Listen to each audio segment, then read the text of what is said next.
Hello everybody, thanks for tuning in to the Overtaxed Taxpayer channel.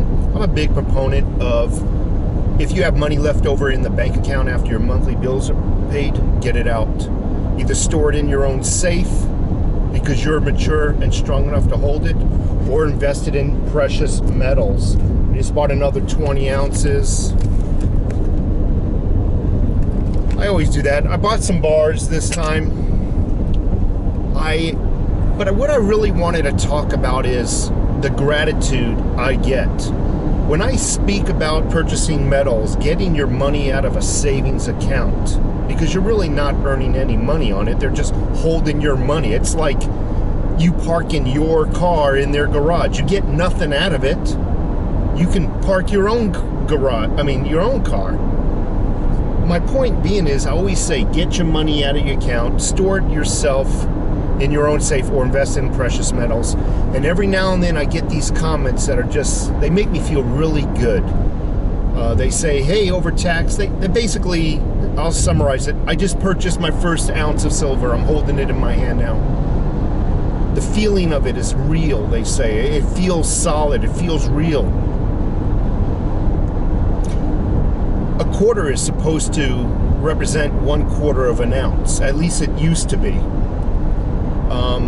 You could take 4 quarters, hold it in your hand. That should equate to 1 ounce. Not 1 ounce of silver, but it should equate to 1 ounce of metal. It still does not feel the same for some reason, excuse me, as an ounce of silver in your hand. So I just wanted to say thank you. That makes having a YouTube channel worth it. When I hear somebody has received their first order of silver. And I pray that a lot of you do not listen to the negativity about investments in precious metals, and take a risk, take a jump if you're on the fence. At a very minimum, buy 1 lousy ounce of silver and hold it in your hands. I promise you, you will be a believer. The next thing I want to talk about, and it's my final subject of the day. First of all, those of you who know me know I'm neither Republican nor am I Democrat. I'm neither.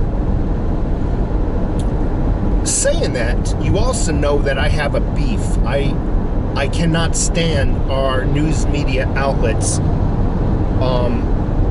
for parading their fake news as the authentic authority of real news.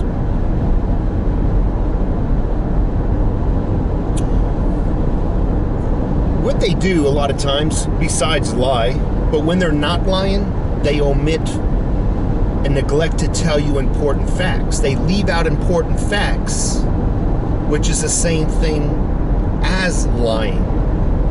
Case in point, I'm not a Trump cheerleader, but as far as presidents go, and even Obama, I did not want them to fail, because if they fail, that means we as a nation fail.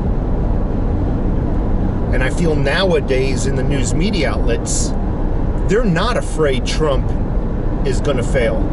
They're afraid that he's going to succeed. That's what the news media outlets have become.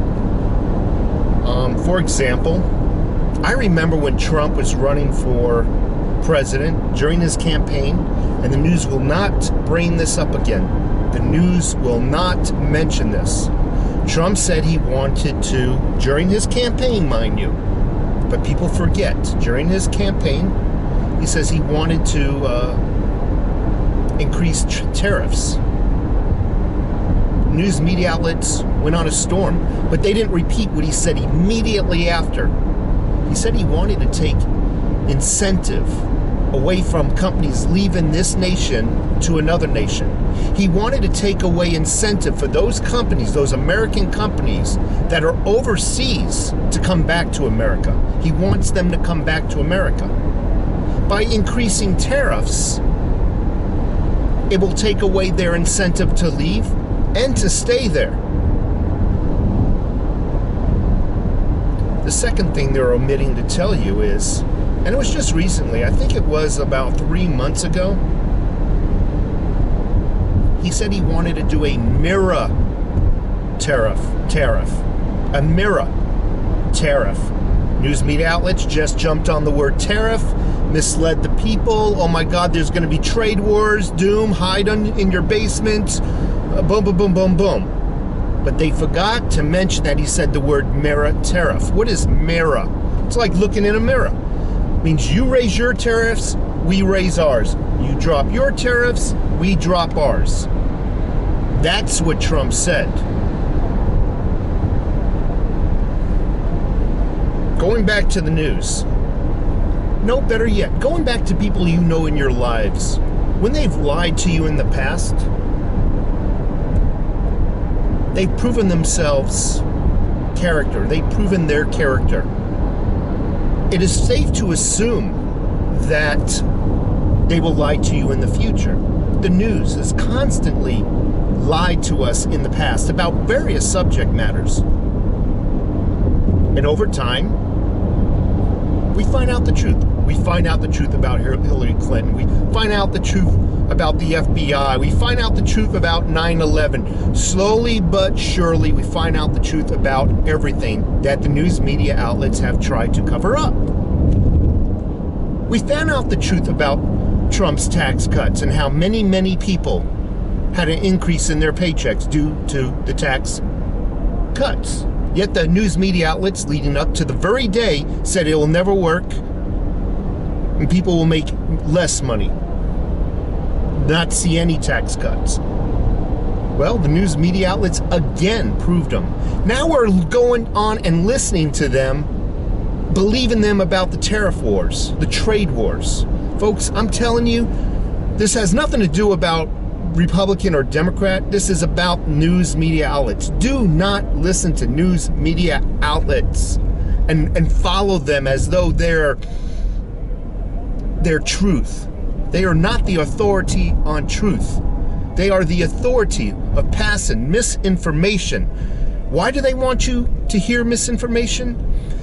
When you hear misinformation, you become uninformed, uneducated, and when you go to the voting booths, you make the wrong, uneducated decision in that booth. That is why they want you to be dumbed down. That is why they don't want you to hear truth. Truth is power. Haven't you heard that many, many, many times since being alive on this planet? Truth is power. Information is power. And when the information is true, you have power. Folks, leave me a thumbs up. I appreciate it. I'm heading into work. Take care.